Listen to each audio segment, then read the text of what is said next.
तो बच्चों अपना टॉपिक है इंट्रोडक्शन टू सी। क्लियर? तो सी का इंट्रोडक्शन क्या है, सी क्या है क्या नहीं है। तो सी एक लैंग्वेज है।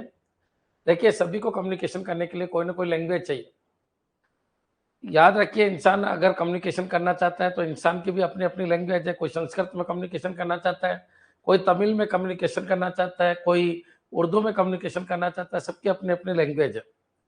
तो बच्चों कोई भी लैंग्वेज होती है वो कम्युनिकेशन का मीडिया होता है बच्चों। क्लियर? तो याद रखिए कम्युनिकेशन करने के लिए कोई ना कोई अपन को रूल और रेगुलेशन चाहिए, उसी को अपन लैंग्वेज कहते हैं। याद रखिए हर लैंग्वेज का खुद का सिंटैक्स होता है, सेमेटिक्स होता है। हर एक लैंग्वेज की खुद की ग्रामर होती है। हर एक जो लैंग्वेज होता है उसका खुद का पैटर्न होता है। याद रखिए हर एक लैंग्वेज के लिखने के रूल और रेगुलेशन होते हैं। तो कोई भी लैंग्वेज बिना रूल और रेगुलेशन के नहीं आई है। सबके अपने अपने रूल और रेगुलेशन है। ऐसे ही बच्चों कंप्यूटर की लैंग्वेज होती है। तो कंप्यूटर की लैंग्वेज 3 तरीके की होती है। एक हाई लेवल होती है, एक मिडिल लेवल होती है और एक लो लेवल होती है बच्चों। क्लियर? तो देखा जाए तो अगर अपन बात करें, क्लियर सर पहले सी प्लस प्लस सूत्र पढ़ा देते मुकेश शर्मा, जब सी समझ में नहीं आएगी तो सी प्लस प्लस रूप कैसे समझ में आ जाएंगे। और अगर आपको पढ़ना है तो पढ़ा रखा है, वहां से देख लेना। एक कॉमन सेंस का इश्यू तो होना ही चाहिए कि जिस बच्चे के सी समझ में नहीं आएगी तो सी प्लस प्लस कैसे पढ़ लेगा। हाँ जी, कमेंट करते रहिएगा। बिना सी के सी प्लस प्लस कैसे समझ में आएगी।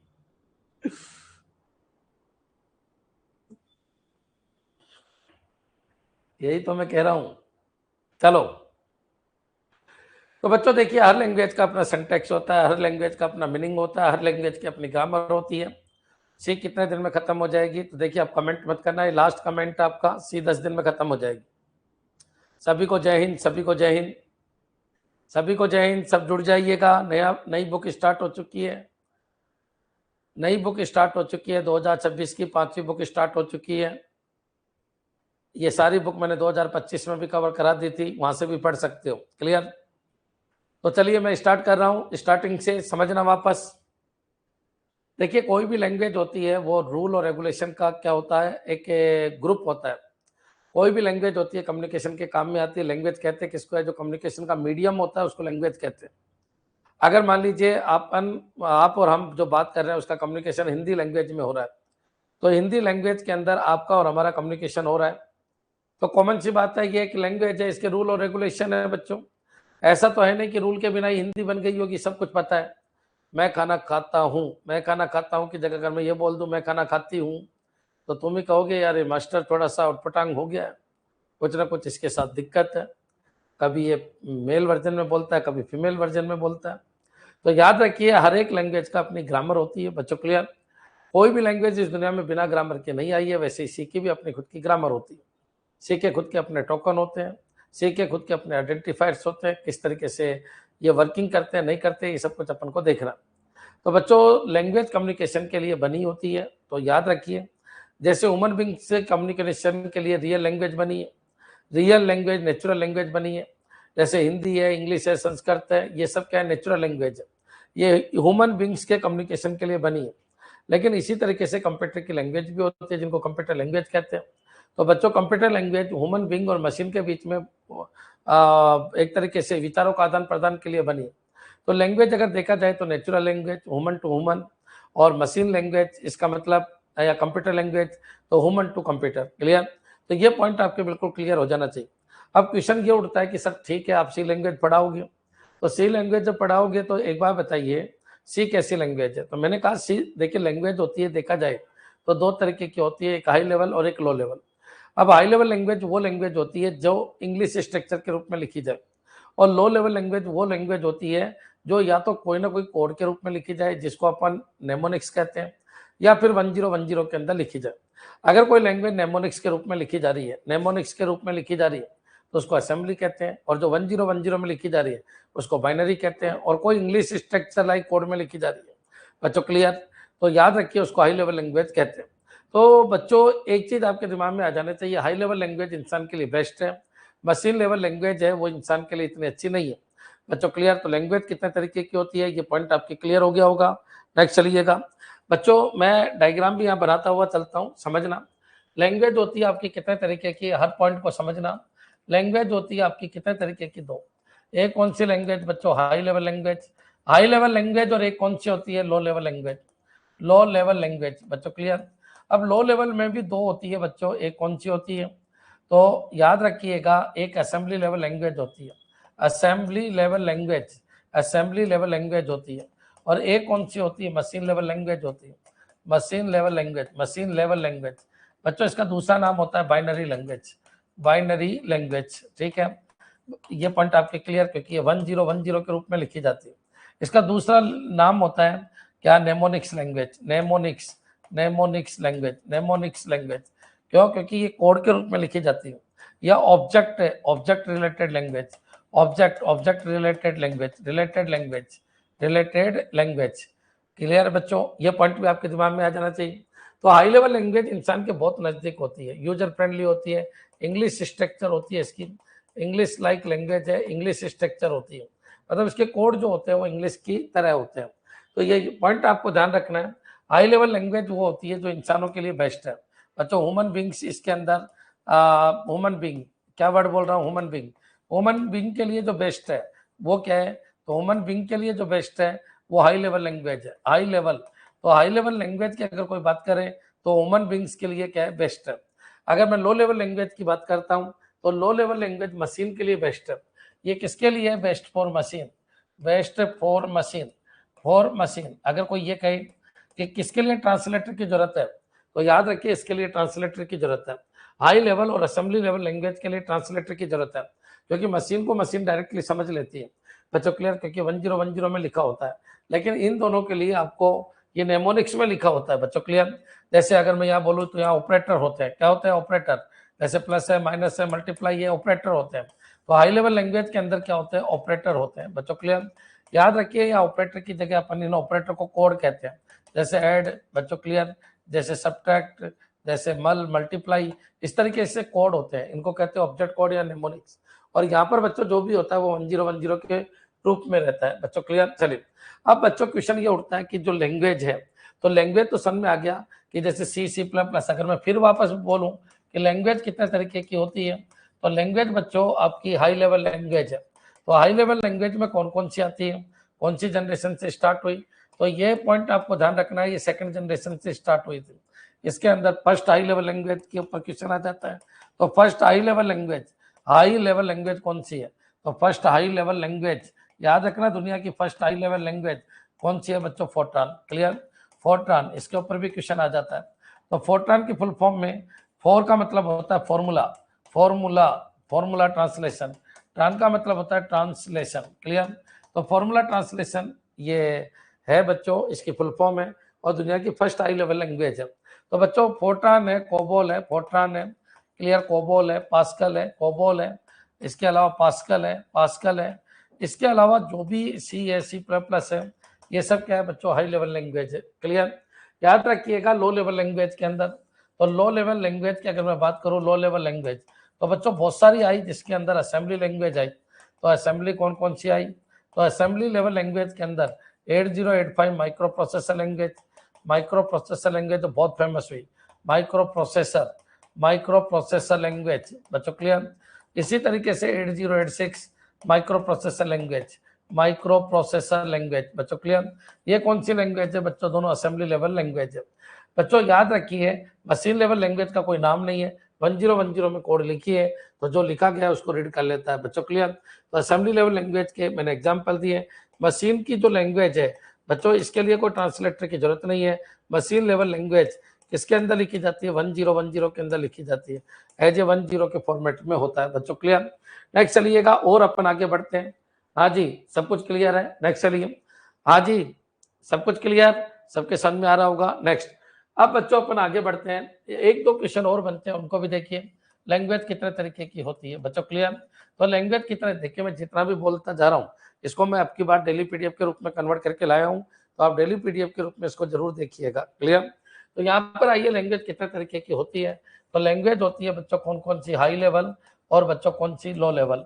और लो लेवल भी कितने तरीके की होती है, दो बच्चों, एक तो क्या असेंबली और एक कौन सी है बच्चों, मशीन। क्लियर, तो ये दो आपकी लो लेवल लैंग्वेज है। अब क्वेश्चन ये उठता है कि सर एक बार बताइए कि हाई लेवल लैंग्वेज को कंप्यूटर कैसे समझेगा।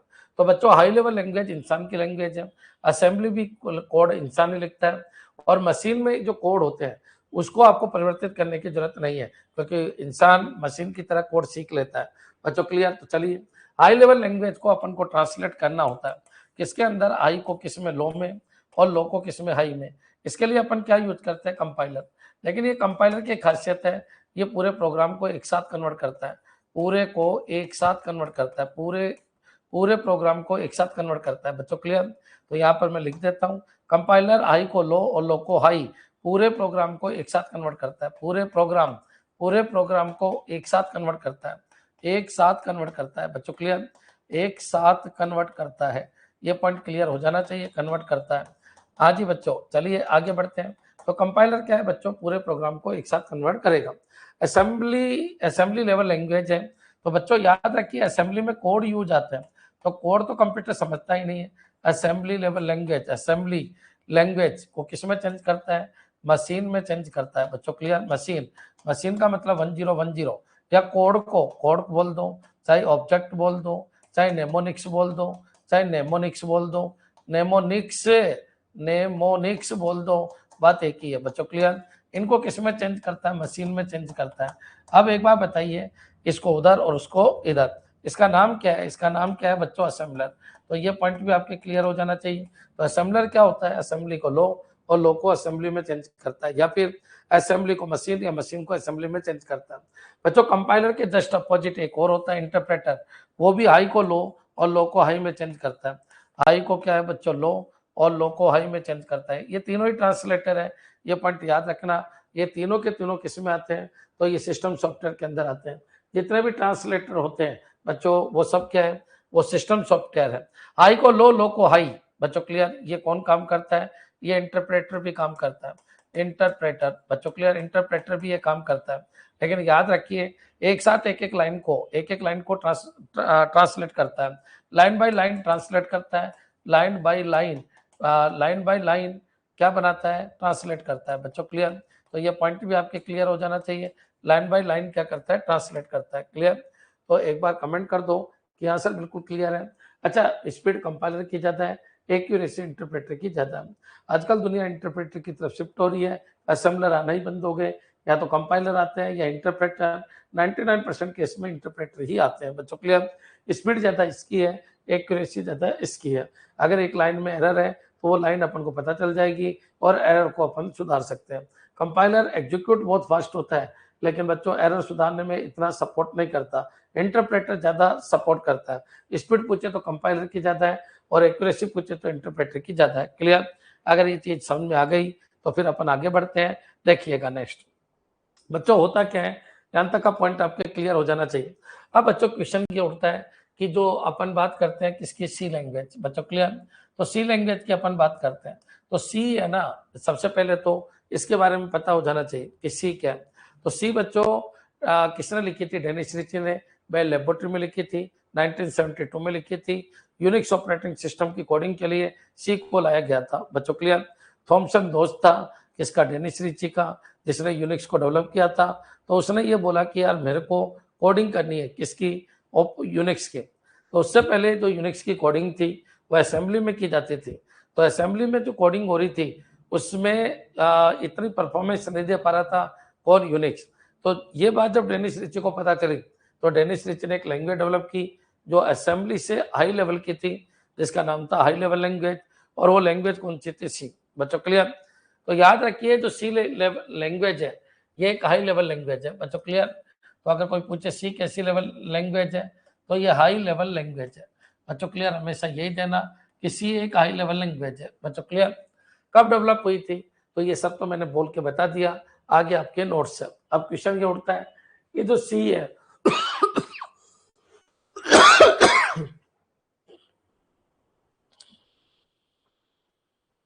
हाँ जी सर, मिडिल लेवल लैंग्वेज भी तो है, बिल्कुल है।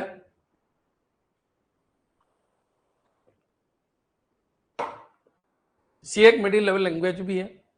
क्यों कहते हैं मिडिल लेवल लैंग्वेज, तो सुनो, सभी बता रहा हूं मैं आपको। सी है, डेनिस रिच ने बनाई 1972 में बनाई, बेल लेबोरेटरी में बनाई। बच्चों क्लियर? ये चीज तो आपके क्लियर हो गई। नेक्स्ट, सी है वो प्रोसीजर लैंग्वेज है। अब प्रोसीजर कैसे है, देखो बच्चों, एक तो होता है कि अपन प्रोसीजर का मतलब ऊपर से नीचे हुई आते जाओ, मतलब आप फर्स्ट लाइन पढ़ो, फिर सेकंड पढ़ो, फिर थर्ड पढ़ो, फिर फोर्थ पढ़ो, फिर फिफ्थ पढ़ो। तो सी एक प्रोसीजर लैंग्वेज है। क्यों? क्योंकि ये के सिस्टम के अकॉर्डिंग चलती है, एक अप टू डाउन अप्रोच के अकॉर्डिंग चलती है। क्लियर? तो एक एक लाइन पढ़ते हुए आप आइए, इसलिए इसको प्रोसीजर लैंग्वेज भी कहते हैं। दूसरा, सी में उसके कंसेप्ट लागू नहीं होते, इसलिए यहाँ पर क्लास और ऑब्जेक्ट का कोई कंसेप्ट नहीं होता। दूसरी बात है बच्चों, जो सी है, क्लास और ऑब्जेक्ट का कंसेप्ट तो लागू नहीं होता, लेकिन जो सी है, अगर क्लास और ऑब्जेक्ट का कंसेप्ट लागू नहीं होता तो इसकी सिक्योरिटी खत्म हो गई। तो सी सिक्योर नहीं है बच्चों। क्लियर? लेकिन सी एक पावरफुल लैंग्वेज है बच्चों। ये ऑपरेटिंग सिस्टम, एम्बेडेड सिस्टम, इनकी कोडिंग करने के काम में आती है। जितने भी आज दुनिया के कंपाइलर है, जितने भी कंपाइलर है, उनकी खुद की कोडिंग भी सी में हुई है। जैसे जावा का कंपाइलर बच्चों, क्लियर, पाइथन का कंपाइलर, ये इन सबकी कोडिंग किसके अंदर हुई है बच्चों? सी के अंदर हुई है। क्लियर? तो कोड जो सी है वो सिस्टम सॉफ्टवेयर डेवलप करने में बहुत काम आ रहा है, और ऑपरेटिंग सिस्टम डेवलप करने में बहुत काम आ रहा है, कंपाइलर डेवलपमेंट करने में बहुत काम आ रही है। रोबस्ट लैंग्वेज है, कठोर लैंग्वेज है, परफेक्ट लैंग्वेज है, कौन सी? क्लियर? दूसरी बात है, सी बच्चों याद रखिए मशीन कोडिंग के काम में भी आ रही है बच्चों। क्लियर? असेंबली कोडिंग के भी काम आ रही है। और जो याद रखिए सी जो है वो हाई लेवल लैंग्वेज के काम भी आ रही है। कुल मिला के ये है, सी में आप सब कुछ काम कर सकते हो। सी के अंदर बच्चों देखिए, आप मशीनों की कोडिंग भी कर सकते हो और डायरेक्टली सॉफ्टवेयर भी बना सकते हो, इसलिए जनरल पर्पज लैंग्वेज भी है। कौन सी? तो ये सारी चीजें आपके क्लियर हो जानी चाहिए। अब क्वेश्चन ये उठता है कि सर सी को मिडिल लेवल लैंग्वेज क्यों कहते हैं? तो सी को मिडिल लेवल लैंग्वेज इसलिए कहते हैं क्योंकि इसमें एएसएम कोडिंग होती है। एएसएम कोडिंग का मतलब ये हार्डवेयर के लिए भी सपोर्टिव हो जाती है और इंसानों के लिए भी सपोर्टिव हो जाती है। देखो, मशीन नहीं समझे तो उसको मशीन लेवल लैंग्वेज, और इंसान समझे तो उसको हाई लेवल लैंग्वेज, और दोनों को आपस में समझाना है तो कंपाइलर की जरूरत पड़ेगी। क्योंकि कंपाइलर मशीन की तरफ जाएगा तो उसको मशीन लेवल लैंग्वेज बनाएगा, और इंसान की तरफ आएगा तो उसको हाई लेवल लैंग्वेज बनाएगा, और दोनों के बीच में एक ट्रांसलेटर अपन यूज करेंगे और कम्युनिकेशन हो जाएगा। अब सी जो लैंग्वेज है, सी जो लैंग्वेज है वो इंसान भी उतना यूज कर रहे हैं समझने के लिए, और मशीन भी एएसएम कोडिंग के थ्रू उसको यूज कर रही है बच्चों। क्लियर? इसलिए इसको अपन क्या बोलते हैं? इसको अपन बोलते हैं क्या? एक तरीके से मिडिल लेवल लैंग्वेज। सर अगर क्वेश्चन में दोनों ऑप्शन होंगे तो क्या मार्क करना है? तो सचिन यही तो मैंने बोला, सी एक हाई लेवल लैंग्वेज है, लेकिन ऑप्शन में अगर हाई लेवल लैंग्वेज नहीं है तो आपको मिडिल लेवल लैंग्वेज आंसर देना है। क्लियर? तो ये चीज भी आपके समझ में आ गई होगी। कोई भी डाउट नहीं रहेगा, आप सुनते जाइए। मेरे को वरदान मिला हुआ है कि मेरे से कोई पढ़ गया उसकी नौकरी लगती है, एक तो ये वरदान है। दूसरा वरदान मेरे को ये मिला हुआ है कि मेरे को जो पूरा सुन लेगा उसका कोई कंफ्यूजन नहीं रहेगा। आधा अधूरा सुनोगे तो कंफ्यूजन ही कंफ्यूजन है। मेरे को 2 वरदान मिले थे जब मैं पैदा हुआ था कि तथास्तु, तथास्तु। तो 2 वरदान कौन कौन से मिले बता दो, तुम टाइप कर दो फटाफट। 2 वरदान ये मिले हुए थे, एक तो मेरे से कोई पढ़ लेगा तो नौकरी कर लेगा। लाखों बच्चे नौकरी कर रहे हैं, कोई 1 2 3 नहीं, 10 20 नहीं, 25 30 नहीं। मेरी खुद की इतनी नौकरियां है ना, तो मेरे सारे बच्चे नौकरी करते हैं। बेरोजगार युवा कोई घूमता ही नहीं है मेरा। और दूसरी चीज, जो मेरे को पूरा सुन लेगा उसका ऑटोमेटिक ही समझ में आ जाएगा, है ना। तो ये 2 चीज का मेरे को वरदान मिला हुआ है, इसलिए पूरा सुन लो। पूरा सुनोगे तो आनंद आएगा बच्चों। कड़वा कड़वा, अरे सोनाली क्या कड़वा कड़वा थू थू, ये क्या है? चलो, तो बच्चों याद रखिएगा, मेरे को 2 वरदान मिले हुए हैं, उन वरदानों को रिपीट करते रहिएगा। एक तो मेरे को पूरा सुनना है, कंप्लीटली सुनना है, और एक जो मेरे से पढ़ लिया वो सब नौकरी करते हैं। उदयपुर की यह हालत है, कोई एक बंदा नहीं बता सकते मेरे से पढ़ा हुआ हो और उसकी नौकरी नहीं लगी। हो ही नहीं सकता, पॉसिबल ही नहीं। बस सुनो पूरा। क्लियर? चलिए, अब क्वेश्चन ये है कि सर सी एक हाई लेवल लैंग्वेज है, ठीक है, लेकिन हाई लेवल लैंग्वेज नहीं है, तो याद रखिए इसके अंदर बच्चों एएसएम कोडिंग हो सकती है जो हार्डवेयर को सपोर्ट करती है। मतलब क्लियर? इसका मतलब मशीन भी उतना ही समझ पा रही है और इंसान भी उतना ही समझ पा रहा है। इंसान तो कोडिंग ही कर रहा है, तो इंसान के लिए तो समझ में आ ही रही है। अब मशीन भी उसको उतना ही समझ पा रही है बच्चों। क्लियर? यानी एक फंक्शनलिटी होती है सी के अंदर कि आप इसके अंदर बीच में असेंबली कोडिंग डाल सकते हो या मशीन लेवल कोडिंग डाल सकते हो बच्चों। क्लियर? कहने का मतलब है सी की कोडिंग करते करते, मान लीजिए सी की कोडिंग कर रहा हूं मैं, तो यहाँ पर एएसएम के अंदर आप क्या कोडिंग डाल सकते हो? कौन सी? ऑब्जेक्ट से रिलेटेड कोडिंग या असेंबली कोडिंग या मशीन कोडिंग डाल सकते हो। इस तरीके से ये जो सी लेवल लैंग्वेज है ये मिडिल लेवल लैंग्वेज भी होती है। अब अगर कोई डायरेक्टली पूछे सर सी कैसी लैंग्वेज है, तो सी हाई लेवल लैंग्वेज है। क्लियर? एमसीक्यू की क्लास स्टार्ट कर दो सर। ठीक है नीरू, और कुछ करना हो तो बताओ। ये नया नया आया होगा ना, इतने एमसीक्यू करा रखे हैं, दुनिया के सारे एमसीक्यू करा रखे हैं। कितने के एमसीक्यू कराऊं मैं तुम लोगों को? है सृष्टि में कोई एमसीक्यू नहीं बचा। 10,000 का एक राउंड करा दिया, फिर 10,000 का एक राउंड करा दिया, और क्या करना है बताओ? बताओ। सी के कम से कम 500-600 एमसीक्यू करा रखे हैं, कर लो ना, रखे पढ़ाने भी दो। 2026 का मटेरियल तैयार हो रहा है तो डायरेक्ट ही एमसीक्यू करा दूं क्या? चलो आगे बढ़ते हैं। तो बच्चों ये होगा क्या, सी का कंसेप्ट। तो सी क्या है, उसका क्या कंसेप्ट है वो मैंने समझाने की कोशिश की। अब थोड़ा सा अपन पढ़ लेते हैं इन चीजों को कि क्या क्या होता है। क्लियर? चलिए स्टार्ट करते हैं। पहला पॉइंट, व्हाट इज सी। तो लाइनों को पढ़ते जाओ। ये जो लैंग्वेज है ना बच्चों, ये मैं खुद सेलेक्ट करके लाता हूँ, तो याद रखिए यहाँ से आपको क्वेश्चन बनने के 100% चांस है। सी के कितने क्वेश्चन आएंगे? तो देखिए पिछली बार तो कम आए थे, लेकिन मुझे पता है, यकीन है कि सी के जैसे यूपी वालों के आते हैं 10-10 क्वेश्चन, वैसे तुम्हारे भी आ सकते हैं। तो एक बार इसको ढंग से कर लो, सीखो। सी एक जनरल पर्पज है, जनरल पर्पज। अब ये जनरल पर्पज क्या होता है? पहला पॉइंट, जनरल पर्पज मतलब इसको आप सॉफ्टवेयर बनाने में भी काम में ले रहे हो, और इसको आप मशीनों की कोडिंग करने में भी काम में ले रहे हो, और बच्चों इसको कई तरीके से आप कंट्रोलिंग सिस्टम डेवलप करने में, माइक्रो कंट्रोलर डेवलप करने में काम में लेते हो, इसलिए जनरल पर्पज है। प्रोसीजर लैंग्वेज क्यों कहते हैं प्रोसीजर लैंग्वेज? इसलिए कहते हैं क्योंकि ये हमेशा अप टू डाउन चलती है बच्चों। क्लियर? जैसे यहाँ गए, यहाँ गए, यहाँ गए, अब मान लो यहाँ फंक्शन है तो फंक्शन को कॉल कर लेगी बच्चों। क्लियर? तो याद रखिए यहाँ उसका कोई कंसेप्ट है नहीं। लैंग्वेज दो तरीके की हो गई, एक तो प्रोसीजर, एक non procedure. C plus plus है, जावा है, ये नॉन प्रोसीजर कंसेप्ट को भी फॉलो करती है। क्यों? क्योंकि क्लास का जब ऑब्जेक्ट बनता है तो ऑटोमेटिक कॉल होते हैं बच्चों। क्लियर? लेकिन यहाँ कॉल करना पड़ता है, इसलिए प्रोसीजर लैंग्वेज है। एक तो जनरल पर्पज है, एक प्रोसीजर लैंग्वेज है बच्चों। क्लियर? क्या काम आती है? तो बच्चों सिस्टम भी डेवलप करती है और एप्लीकेशन सॉफ्टवेयर भी डेवलप करती है। सिस्टम सॉफ्टवेयर और एप्लीकेशन सॉफ्टवेयर दोनों का काम कर देती है। It is one of the most powerful and widely use programming language in the world बच्चों। क्लियर? कोई ये पूछे मोस्ट पावरफुल लैंग्वेज कौन सी है, रोबिस्ट लैंग्वेज इस दुनिया की बच्चों? क्लियर? वो कौन है? सी। सी। क्लियर? सी। क्लियर है? एक बार कमेंट कर दो सब कि सर ये पीडीएफ बिल्कुल क्लियर है। यहाँ तक का पहला पॉइंट हमारे बिल्कुल क्लियर है, कोई दिक्कत नहीं। जनरल पर्पज है बच्चों, जनरल पर्पज है, स्पेशल पर्पज तो नहीं है। स्पेशल पर्पज तो कौन सी होती है? जैसे एसक्यूएल। तो एसक्यूएल में तो आप क्या करोगे? आप कोई क्यूरीज है, वो क्यूरीज लिखोगे, डेटाबेस से डेटा उठाओगे बच्चों। क्लियर? तो याद रखिए स्पेशल पर्पज जैसे ओरेकल है, जैसे एसक्यूएल है, वो स्पेशल पर्पज लैंग्वेज है बच्चों। क्लियर? लेकिन याद रखिए सी एक जनरल पर्पज है। जनरल पर्पज आप सॉफ्टवेयर बना सकते हो इससे बच्चों, इससे आप मशीन को कंट्रोल कर सकते हो, माइक्रो सिस्टम बना सकते हो, ऑपरेटिंग सिस्टम बना सकते हो, कुछ भी बनाइए आप। क्लियर है? प्रोसीजर इसलिए कहते हैं क्योंकि अप टू डाउन लैंग्वेज है, लाइन टू लाइन रीड करते हुए आगे बढ़ती है। नॉन प्रोसीजर क्या होते हैं बच्चों कि कोई जरूरी नहीं है आप लाइन वाइज चलो, कोई जरूरी नहीं है आप लाइन वाइज चलो, ऑब्जेक्ट क्रिएट होते ही ऑटोमेटिक कॉल हो जाता है, जैसे कंस्ट्रक्टर कॉल हो जाता है।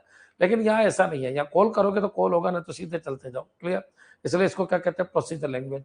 ठीक है, तो ये सारी चीज आपकी क्लियर। नेक्स्ट चलिए, हिस्ट्री ऑफ सी लैंग्वेज। यहाँ से कभी कभी क्वेश्चन आ जाता है जब तुम RSCIT देते हो। सी भाषा का विकास डेनिस रिची ने 1972 में किया, बेल लैब में इसको डेवलप किया, USA के अंदर है।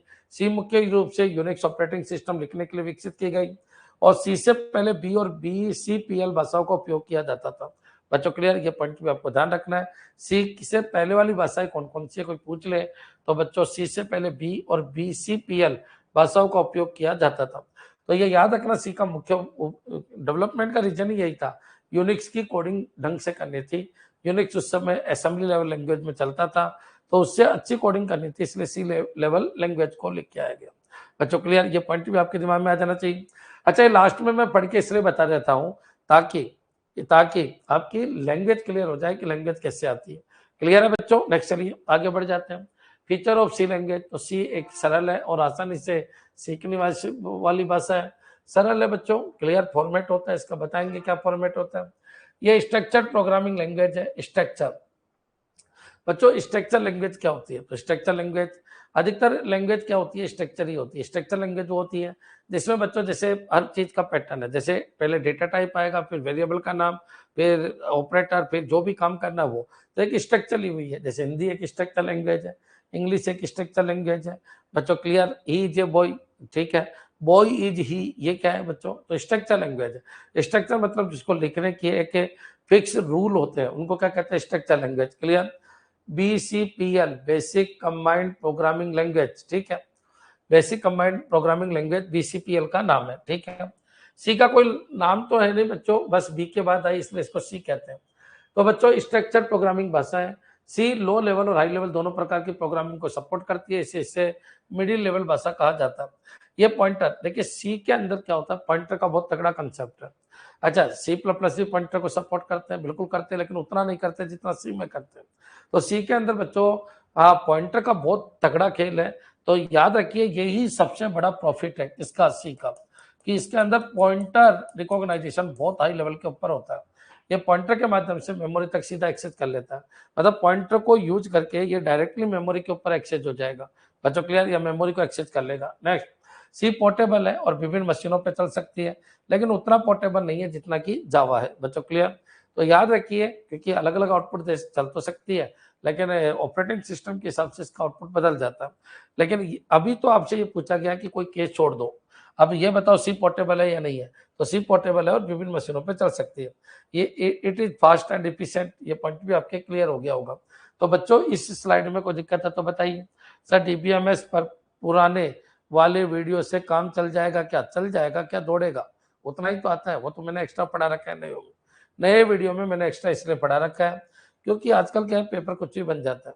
कोई व्यक्ति नशा करके आके पेपर बना देता है, एक ही सिलेबस में से सब कुछ आ जाता है। तो उससे चीजों से भी बच के जाना होगा। क्यों? क्योंकि तुम्हारे जो पूर्वज थे, है ना, 2022 वाले, वो क्या किया, उन्होंने सारे टॉपिक किए नहीं, बहुत सारे टॉपिक छोड़ दिए, और बहुत सारे छोड़ दिए, और जो छोड़ दिए उसी में से आगे फिर वो कह रहे थे मेरा रोल नंबर नहीं आया। तो कैसे आएगा रोल नंबर, है ना? कुछ किया होगा तो रोल नंबर आएगा। तो इसलिए बच्चों सब कुछ पढ़ के जाओ, कुछ भी छोड़ के मत जाओ। मेरे हिसाब से पॉइंट भी आपके क्लियर हो गया होगा। नेक्स्ट, एप्लीकेशन ऑफ सी। तो सी क्या क्या काम आती है? तो मेनली तो operating system, embedded system. Embedded system तुम समझ गए। एम्बेडेड सिस्टम क्या होता है? जो मशीनों को चलाते हैं उनको एम्बेडेड, जैसे रेफ्रिजरेटर है, फ्रिज है बच्चों। क्लियर? फ्रिज है तो उसको चलाने वाला कोई, ऑटोमेटिक उसको कंट्रोल करने वाला कोई तो सॉफ्टवेयर होगा। तो जो मशीनों के अंदर के सॉफ्टवेयर है जो उनको चलाते हैं, जैसे कार के अंदर, बस के अंदर, ट्रक के अंदर, कोई ना कोई तो कंट्रोलिंग सिस्टम डेवलप कर ही रहा होगा, उनको क्या कहते हैं अपन? Embedded system. तो एम्बेडेड सिस्टम की कोडिंग, जितने भी कंपाइलर है, इंटरप्रेटर है, उनकी कोडिंग, जितने भी ऑपरेटिंग सिस्टम है उनकी कोडिंग बच्चों। क्लियर? तो याद रखिए जितने भी नेटवर्किंग डिवाइसेज है उनकी कोडिंग, जितना भी डेटाबेस है उन सबकी कोडिंग किसके अंदर हो रही है? सी के अंदर।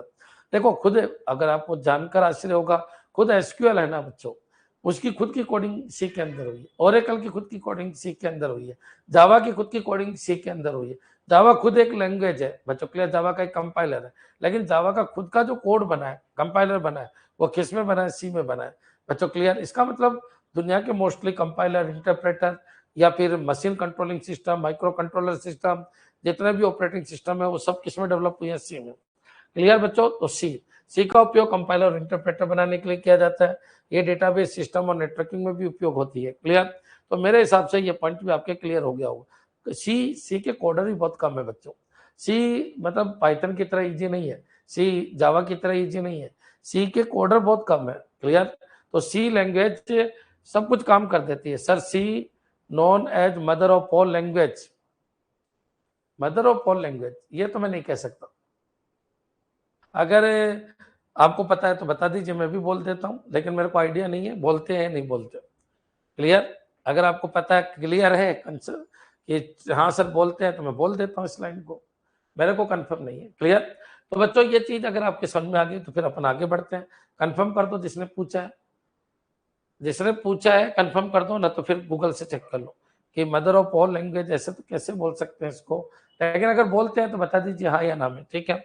नेक्स्ट चलिए आगे बढ़ते हैं। सी के एडवांटेज क्या है? तो सी एक उच्च परफॉर्मेंस और स्पीड प्रदान करती है। बिल्कुल, ये एक बड़ा कम्युनिटी सपोर्ट है, ये व्यापक रूप से उपयोगी होती है। सी लो लेवल मेमोरी मैनिपुलेशन की सुविधा देती है, ये जबरदस्त पॉइंट है बच्चों। क्लियर? पॉइंटर का कंसेप्ट होता है सी में, तो पॉइंटर का कंसेप्ट होने की वजह से ये मेमोरी के अंदर डायरेक्ट रिसीव कर सकती है। कौन सी बच्चों? क्लियर? चलिए आगे बढ़ते हैं। ये कई भाषा जैसे C++, जावा आदि का आधार है, क्योंकि इनके कंपाइलर भी इसी के अंदर बने हैं बच्चों। किसके अंदर? सी के अंदर। और सी से ही ये लैंग्वेज आई है पहली बात तो ये लगा लेते हैं, क्योंकि इनका बेस लैंग्वेज कौन सी है, सी है। सी उच्च परफॉर्मेंस और स्पीड प्रदान करता है, बिल्कुल इसका बड़ा कम्युनिटी सपोर्ट है और ये व्यापक रूप से उपयोगी होती है। इन दोनों लाइनों को छोड़ भी सकते हो आप, ये दोनों पॉइंट याद कर लेना।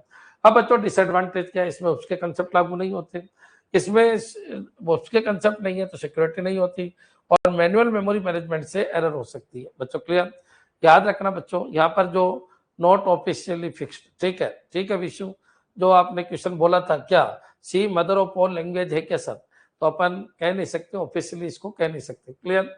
एक चीज मैं आपको बता देता हूँ, यहाँ पॉइंटर होते हैं।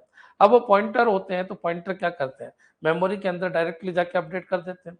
अब बच्चों एक बात बताइए, मैन्युअली अगर आप अपडेट कर रहे हो इन चीजों को तो ये थोड़ा खतरनाक हो सकता है बच्चों। मेमोरी एक्सेस, सी एक डायरेक्टली मेमोरी एक्सेस कर लेती है वाया पॉइंटर, तो बच्चों ये थोड़ा सा खतरनाक चीज है कि मेमोरी वाया पॉइंटर, समझ में आ गया। बहुत सारे हैकर इस चीज को यूज करते हैं, किसी की हार्ड डिस्क में घुसना है तो सी कोडिंग के थ्रू पॉइंटर को यूज करते हुए वो किसी की हार्ड डिस्क में घुस जाते हैं और वहां से डेटा को क्या कर देते हैं, ले लेते हैं।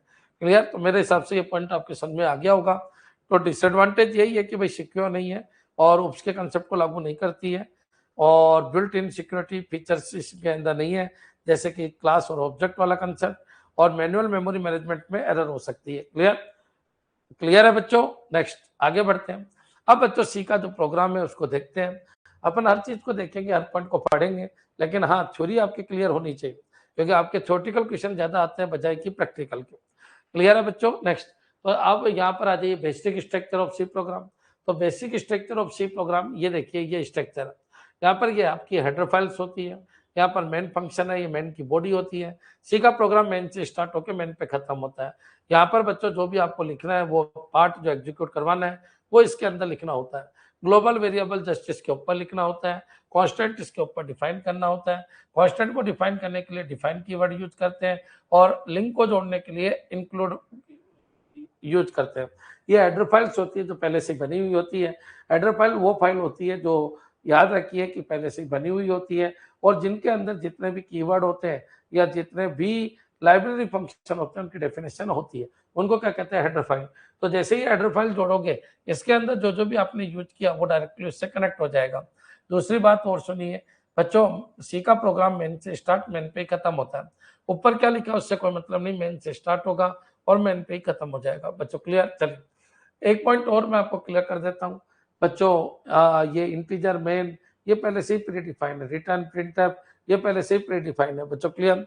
तो चलिए अपन आगे बढ़ते हैं। तो basic structure of C program, तो सी प्रोग्राम में हेडर फाइल होता है, मेन फंक्शन होता है और स्टेटमेंट्स होते हैं। हैश इंक्लूड का उपयोग हेडर फाइल को जोड़ने, ये पॉइंट आपको ध्यान रखना है, हेडर फाइल को जोड़ने के लिए हैश इंक्लूड का यूज करते हैं। बच्चों याद रखना, हैश डिफाइन, हैश डिफाइन का यूज किसके लिए किया जाता है, तो बच्चों कांस्टेंट डिफाइन के लिए, कांस्टेंट डिफाइन के लिए, मैक्रो के डिफाइन के लिए। बच्चों क्लियर। कांस्टेंट डिफाइन, मैक्रो के डिफाइन के लिए किसको यूज किया जाता है, डिफाइन। मेन प्रोग्राम एग्जीक्यूशन का प्रारंभिक बिंदु होता है, जैसे ही मेन खत्म प्रोग्राम भी खत्म। प्रिंटअप आउटपुट दिखाने के लिए उपयोग किया जा रहा है। तो ये इसकी स्ट्रक्चर है बच्चों। तो याद रखिए जैसे मैंने लिखा है हैश इंक्लूड stdio.h बच्चों क्लियर। यहाँ पर हैश डिफाइन बच्चों, हैश डिफाइन पाई लिख देता हूँ, पाई 3.14। तो पाई की जगह अपन को जहाँ जहाँ पाई दिखेगा वहां पर 3.14 अपन को लगाना पड़ेगा। बच्चों वॉइड मैन है ना, तो मैन वॉइड मैन। अब वॉइड इसलिए किया क्योंकि ये फंक्शन कुछ भी रिटर्न नहीं करेगा, वो फंक्शन आ रहा है तो मैं आपको समझाऊंगा। फंक्शन का नाम मैन है, रिटर्न टाइप वॉइड है, वॉइड का मतलब कुछ भी रिटर्न नहीं करेगा। यहाँ पर इंटीजर ए लिखा बच्चों, यहाँ पर इंटीजर बी लिखा, चलो बी मतलब 5 ले लिया, और ए कितना ले लिया मैंने, 7 ले लिया। बच्चों क्लियर। तो एक चीज मैं आपको क्लियर कर देता हूँ, ये मैंने 7 ले लिया, और यहाँ पर क्या कर दिया मैंने, प्रिंट एफ, या एक काम करो इनको दोनों को जोड़ लेते हैं। बच्चों क्लियर। इंटीजर सी इक्वलेंट ए प्लस बी। तो बच्चों फिर प्रिंट एफ कर दिया अपन ने, प्रिंट एफ और %d एंड सी। बच्चों क्लियर। याद रखिए सी का प्रत्येक स्टेटमेंट, इनको स्टेटमेंट कहते हैं, प्रत्येक स्टेटमेंट सेमीकोलन से खत्म होगा। और बच्चों यहाँ पर जो आउटपुट होगा वो कितना होगा, 12। इसको वेरिएबल आइडेंटिफिकेशन के लिए जाना जाता है कि सी का जो वैल्यू होगी वो इंटीजर वैल्यू प्रिंट होगी। अच्छा, इनको डेटा टाइप कहते हैं, इनको वेरिएबल्स कहते हैं, इनको ऑपरेटर्स कहते हैं, इनको कांस्टेंट कहते हैं, इसको वेरिएबल, इसको ऑपरेटर कहते हैं, इनको सिंबल कहते हैं, स्पेसिफिक सिंबल, इसको लाइब्रेरी फंक्शन कहते हैं। ये भी बच्चों मेन फंक्शन है। ये बच्चों आपके डेटा टाइप है, ये आपका कांस्टेंट है, ये आपकी हेडर फाइल्स है। क्लियर? तो ये इसकी स्ट्रक्चर है बच्चों, और जिनसे मिलकर सी बनती है उन सबको क्या कहते हैं? तो उन सबको अपन टोकन कहते हैं। क्लियर? तो ये पॉइंट भी आपके समझ में आ गया होगा।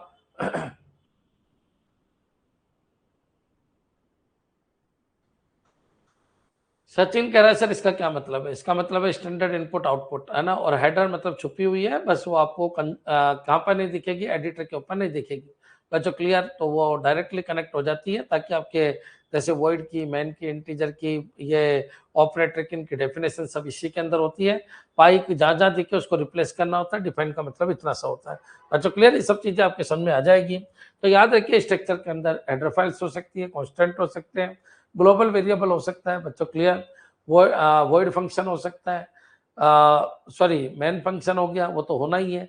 मेन नहीं होगा तो क्या होगा? कुछ नहीं होगा, सी का प्रोग्राम इनवैलिड हो जाएगा बच्चों। क्लियर? वेरिएबल हो सकते हैं, कांस्टेंट हो सकते हैं, ऑपरेटर हो सकते हैं, सिंबल हो सकते हैं बच्चों। ये जितने भी चीज आपको यहाँ पर दिख रही है, इन सबको अपन क्या कहते हैं? टोकन कहते हैं बच्चों। क्लियर? चलिए, ये पॉइंट भी आपके समझ में आ गया होगा। तो याद रखिए, लिंक सेक्शन है, यहाँ लिंक होता है। ये बच्चों आपका कांस्टेंट या डिफाइन सेक्शन है। ये आपका ग्लोबल वेरिएबल है जो मेन के बाहर होता है। इसके अप्रोच हर जगह होती है बच्चों। ग्लोबल वेरिएबल अंदर भी प्रिंट हो जाएगा, ग्लोबल वेरिएबल आप कहीं पर भी प्रिंट करा सकते हो।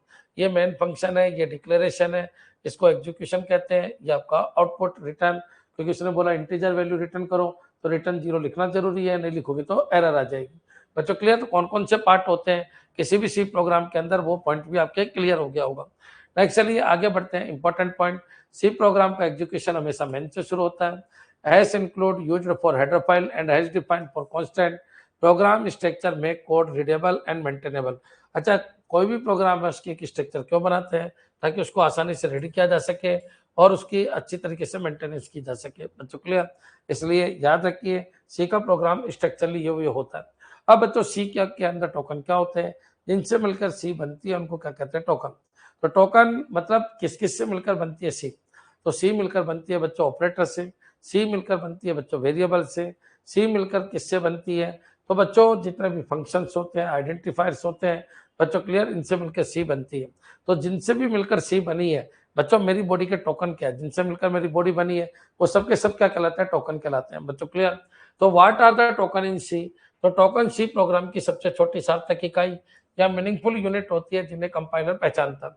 हर चीज को कंपाइलर, जिनको भी कंपाइलर पहचानता है बच्चों। मेरी बॉडी में ये कान है बच्चों। क्लियर? ये कान है, ये नाक है, ये टोकन है बच्चों, क्योंकि इसको समझता है कौन? व्यक्ति समझ जाता है। अच्छा, इसका तो कान कट गया, कान नहीं नाक कट गई, कान कान टूट गया बच्चों। क्लियर? कान भी कट सकता है, टूट भी सकता, टूटेगा तो कैसे? टूटेगा तो कैसे? कान कैसे टूटता है? खींचने से टूट सकता है क्या?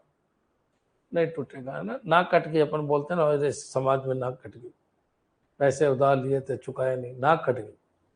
चलो कोई बात नहीं, कट जाने दो जो कटी है। यहाँ पर आइएगा, व्हाट आर टोकन इन सी? तो टोकन क्या होता है सी के अंदर? तो टोकन सी के अंदर क्या होता है, यही क्वेश्चन है। तो जिनसे मिलकर सी बनती है उनको टोकन कहते हैं। वो सबसे छोटी यूनिट जिसको कंपाइलर पहचानता है उसको अपन क्या कहते हैं? टोकन। तो टोकन सी प्रोग्राम की सबसे छोटी यूनिट होती है जिन्हें कंपाइलर पहचानता है। एक सी प्रोग्राम टोकन का संग्रह होता है। मल्टीपल टाइप के टोकन होते हैं। कितने टाइप टोकन होते हैं बच्चों? 6 तरीके के टोकन होते हैं। 6 कैटेगरी है किसकी? टोकन की। क्लियर? तो याद रखिएगा, according to the C standard token are classified into 6 category. कौन कौन से टोकन होते हैं?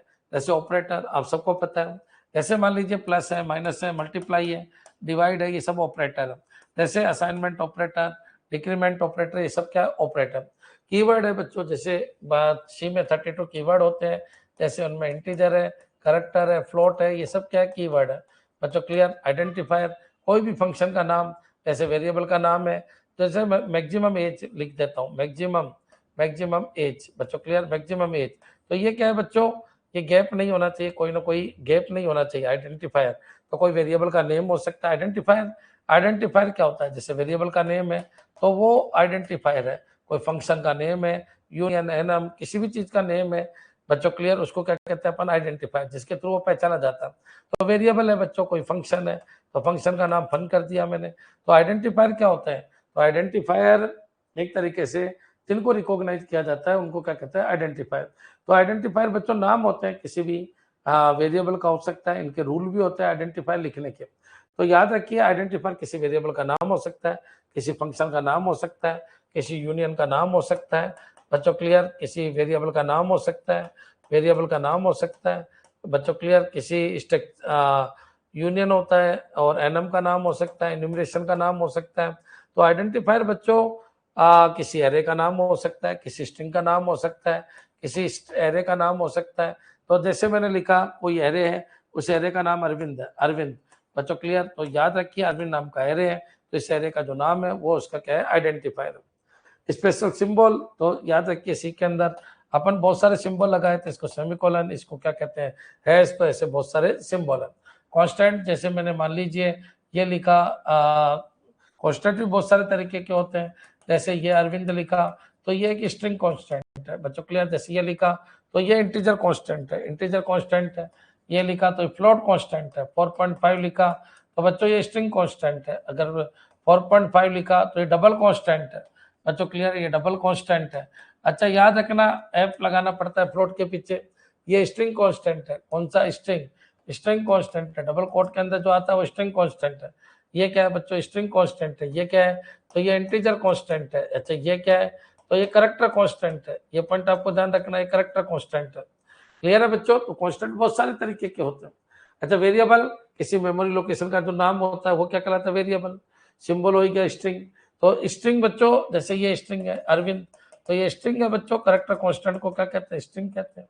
तो मेरे हिसाब से आ जाना चाहिए। कई जगह 5 लिखे होते हैं क्योंकि ये चीज इसी का पार्ट है कि जो स्ट्रिंग है वो कांस्टेंट के अंदर ही आ जाएगा। बच्चों क्लियर, और कुछ स्ट्रिंग जो अपन नाम के अकॉर्डिंग बनाते हैं वो आइडेंटिफायर के अंदर आ जाएगी। तो कीवर्ड रिजर्व वर्ड है, कीवर्ड रिजर्व वर्ड है। ऑपरेटर है जो क्या काम करते हैं ये बताते हैं। स्पेशल सिंबल है, कांस्टेंट है। स्ट्रिंग बच्चों जो कांस्टेंट स्ट्रिंग है वो इधर आ जाएगी, जो वेरिएबल स्ट्रिंग है वो इधर आ जाएगी। बच्चों क्लियर, तो किसी बुक में 5 तरीके क्या दे रखे होते हैं टोकन, किसी में 6, तो इसके ऊपर मत जाइए कि कितने तरीके के होते हैं। क्लियर, 4.5 को फ्लोट बोलेंगे सर, 4.5 को डबल बोलेंगे, 4.5 को क्या बोलेंगे, डबल, और 4.5 ऐप को क्या बोलेंगे, फ्लोट। क्लियर, तो ये सब चीजें तो आएगी बच्चों, ये तो मैं आपको केवल बता रहा हूँ कि जिनसे मिलकर सी बनती है उनको क्या कहते हैं, टोकन कहते हैं। क्लियर, तो टोकन क्या होते हैं ये आपके क्लियर हो जाना चाहिए। तो वार आर आइडेंटिफायर, तो बच्चों किसी का नाम जो होता है उसको आइडेंटिफायर कहते हैं। आइडेंटिफायर एक टोकन है, लेकिन सभी टोकन आइडेंटिफाई नहीं होते। बहुत सारे टोकन आपके स्पेशल सिंबल भी होते हैं, बहुत सारे टोकन आपके अलग अलग होते हैं। बच्चों क्लियर, नेक्स्ट आगे बढ़ते हैं। व्हाट आर आइडेंटिफायर इन सी, तो आइडेंटिफायर सी प्रोग्राम में वेरिएबल, फंक्शन, एरे, स्ट्रक्चर आदि को दिए गए नाम होते हैं। आइडेंटिफायर मतलब उनको आइडेंटिफाई कैसे करेंगे, क्या नाम है उनका। क्लियर, उनका उपयोग प्रोग्राम के विभिन्न एलिमेंट्स को पहचानने के लिए किया जाता है। बच्चों जैसे सम है तो किसी वेरिएबल का नाम होगा, टोटल मार्क्स है, num1, ये याद रखना कुछ रूल होते हैं आइडेंटिफायर के। तो आइडेंटिफायर बच्चों अंडरस्कोर से स्टार्ट हो सकता है।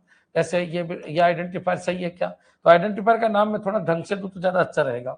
बच्चों मैंने कहा अंडरस्कोर, और मान लीजिए किसी की एज डालनी है तो मैक्सिमम एज, तो ये गलत है बच्चों, यहाँ अंडरस्कोर कर दो, गैप नहीं चलना चाहिए कभी भी। आइडेंटिफायर ये बिल्कुल वैलिड है।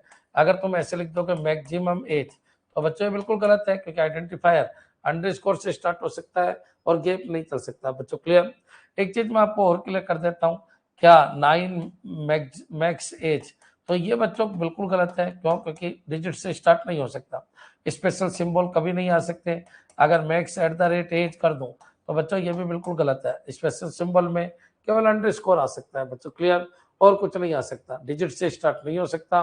तो ये पॉइंट आपको दिमाग में रखने हैं कि कोई भी आइडेंटिफायर अंडरस्कोर से तो स्टार्ट हो सकता है, अल्फाबेट से स्टार्ट हो सकता है, गैप नहीं चल सकता, डिजिट से स्टार्ट नहीं हो सकता, बीच में स्पेशल सिंबल नहीं आ सकते, केवल अंडरस्कोर ही आ सकता है और कुछ आ नहीं सकता।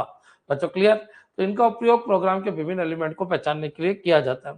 तो रूल ऑफ नेमिंग आइडेंटिफायर, तो आइडेंटिफायर की शुरुआत लेटर A to Z और अंडरस्कोर से होनी चाहिए। ये डिजिट से शुरू नहीं हो सकता, इसमें लेटर, डिजिट और अंडरस्कोर शामिल हो सकते हैं। बच्चों क्लियर, लेकिन स्टार्टिंग जो है वो डिजिट से नहीं हो सकती, ये पॉइंट याद रखना। जैसे मान लीजिए मैंने लिखा अरविंद, अरविंद, और यहाँ पर 9 और यहाँ पर रुपीज ये कर दिया, तो बच्चों ये बिल्कुल सही है, इसमें कोई दिक्कत नहीं। अरविंद 9 RS, तो क्या ये हो सकता है, बिल्कुल हो सकता है। कीवर्ड को आइडेंटिफायर के रूप में अगर मैं कहूँ इंटीजर में 5 डाल दीजिए, तो ये बिल्कुल गलत है, क्योंकि किसी भी कीवर्ड आइडेंटिफायर का नाम कीवर्ड के अकॉर्डिंग नहीं हो सकता। बच्चों क्लियर, कीवर्ड अलग है जिनका रिजर्व मीनिंग होता है, किसके अंदर, कंपाइलर के अंदर, उनको क्या कहते हैं, कीवर्ड। कीवर्ड को आइडेंटिफायर के रूप में उपयोग नहीं किया जा सकता। अंडरस्कोर के अलावा कोई स्पेशल सिंबल अलाउड नहीं है। Identifier are case sensitive. बच्चों क्लियर, अगर मैं ये लिखता हूं तो ये एक अलग वेरिएबल है, और अगर मैं ये लिखता हूं तो ये एक अलग वेरिएबल है। बच्चों क्लियर, बहुत आर डिफरेंट, बहुत आर डिफरेंट, बहुत आर डिफरेंट। तो यहाँ से आपको क्वेश्चन मिल सकता है, इसको आप तैयार कीजिएगा। बच्चों क्लियर, याद रखना कि आइडेंटिफायर के अंदर आपका डिजिट हो सकता है, डिजिट हो सकता है, अल्फाबेट हो सकता है, स्पेशल सिंबल हो सकता है। स्पेशल सिंबल के रूप में केवल अंडरस्कोर चल सकता है, स्टार्टिंग में भी हो सकता है, बीच में भी हो सकता है, स्टार्टिंग डिजिट से नहीं हो सकता है। ये पॉइंट आपको ध्यान रखना है। आइडेंटिफायर केस सेंसिटिव हो सकते हैं। बच्चों क्लियर, नेक्स्ट चलिए आगे बढ़ते हैं। वैलिड आइडेंटिफायर जैसे सम है, टोटल 1 है, underscore value, marks underscore 2025, gap नहीं चल सकता। ये पॉइंट भी आपको ध्यान रखना है। बच्चों 1 ये वाला बिल्कुल इनवैलिड है, डिजिट से शुरू नहीं होता। बच्चों ये क्या है, तो ये हाइफन है ना, तो हाइफन सिंबल अपन यूज नहीं कर सकते। बच्चों क्लियर, इस तरीके का माइनस सिंबल अपन यूज नहीं कर सकते। बच्चों क्लियर, कीवर्ड यूज नहीं कर सकते। ये पॉइंट आपके क्लियर हो जाना चाहिए। तो चलिए अब जो लास्ट जहाँ से क्वेश्चन बनते हैं उनके बारे में बात कर लेते हैं। कीवर्ड को आइडेंटिफायर के रूप में उपयोग करना गलत है। आइडेंटिफायर को नंबर से शुरू करना गलत है। आइडेंटिफायर में स्पेस का उपयोग नहीं होता। आइडेंटिफाई यूजर डिफाइंड नेम होते हैं, बिल्कुल सही है। यूजर डिफाइंड नेम होते हैं कौन, आइडेंटिफायर। इसको नेमिंग रूल का पालन करना जरूरी है। और सी में आइडेंटिफायर के सेंसिटिव होते हैं। क्लियर, तो आज की क्लास आपकी पूरी समझ में आ गई होगी। अंडरस्कोर